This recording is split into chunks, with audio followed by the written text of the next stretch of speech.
నమస్తే welcome to Leo news. ఏపీలో అధికారంలో ఉన్న వైఎస్ జగన్మోహన్ రెడ్డి తనను గాని తన ప్రభుత్వాన్ని గాని ఎవరైనా విమర్శిస్తే వారిపై కేసులు నమోదు చేయిస్తారు. మాట వినని రాజకీయ నాయకులపై పోలీసులతో కేసులు పెట్టించి వారిని జైల్లో పెట్టిస్తారు. ప్రతిపక్ష పార్టీల నాయకులను రాజకీయంగా ఎదుర్కోలేక వారిపై కేసులు నమోదు చేసి జైలుకు పంపిస్తారు. అయితే ఇప్పుడు జగన్ సర్కార్ పైనే ఎన్ఫోర్స్మెంట్ డైరెక్టరేట్ కేసు నమోదు చేసే అవకాశం కనిపిస్తోంది. ఏపీలో మద్యం అమ్మకాల్లోని డిజిటల్ లావాదేవీల్లో జరిగిన అక్రమాలను నిగ్గు తేల్చడం కోసం ఈడీ కేసులను నమోదు చేయడానికి సిద్ధమవుతున్నట్టు తెలుస్తోంది. మద్యం అమ్మకాల్లో ఆంధ్రప్రదేశ్ రాష్ట్రంలో డిజిటల్ లావాదేవీలు చేయడం లేదు.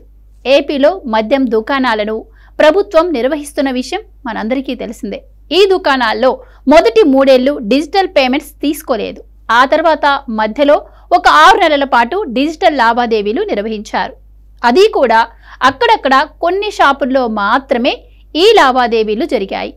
2 నెలల నుంచి రాష్ట్ర వ్యాప్తంగా డిజిటల్ పేమెంట్ పూర్తిగా ఆగిపోయింది. చిన్న చిన్న వ్యాపారాల్లో సైతం ఆన్లైన్ పేమెంట్స్ని అంగీకరిస్తున్నప్పటికీ మద్యం దుకాణాల్లో మాత్రం డిజిటల్ పేమెంట్స్ ఉపయోగించడం లేదు. రాష్ట్రంలో 80 లక్షల మంది మద్యం సేవించేవారు ఉన్నారని, వారు రోజుకి కనీసం 200 రూపాయలు ఖర్చు చేస్తే ప్రభుత్వానికి ఏడాదికి కనీసంగా 50,000 కోట్ల ఆదాయం వచ్చే అవకాశం ఉంది. కానీ అందులో సగమే అధికారికంగా జమ చేస్తూ ప్రభుత్వం పెద్ద మొత్తంలో అవినీతికి పాల్పడుతుంది అనే ఆరోపణలు వెల్లువెత్తుతున్నాయి. 2019 నాటికి అప్పటి టీడీపీ ప్రభుత్వానికి రోజుకు 50 కోట్ల మద్యం ద్వారా ఆదాయం వస్తుంటే ప్రస్తుతం అది రోజుకు 80 కోట్ల వరకు వెళ్ళింది. వినియోగదారుడు అడిగిన బ్రాండ్స్ షాపుల్లో ఇవ్వటం లేదు. షాపు వారు చెప్పినవే తీసుకోవాలి, లేదంటే వెనక్కెళ్లాల్సిందే. దుకాణాల వద్ద 116 రకాల బ్రాండ్స్ పేర్లు బోర్డులపై డిస్ప్లే చేశారు. కానీ షాపుల్లో ఉండేది కేవలం 4-5 బ్రాండ్స్ మాత్రమే. మద్యం దుకాణాల్లో డిజిటల్ లావాదేవీలు నిర్వహించేందుకు ఒక ప్రైవేట్ కంపెనీ వారు యాప్ను తయారు చేశారు. ప్రస్తుతం ఆ యాప్ పనిచేయటం లేదు. దీంతో డిజిటల్ పేమెంట్స్ లేనందున మద్యం షాపుల్లో కేవలం క్యాష్ తీసుకొని లెక్కలు చెప్పడంలో అక్రమాలు జరుగుతున్నాయనే ఆరోపణలు ఉన్నాయి.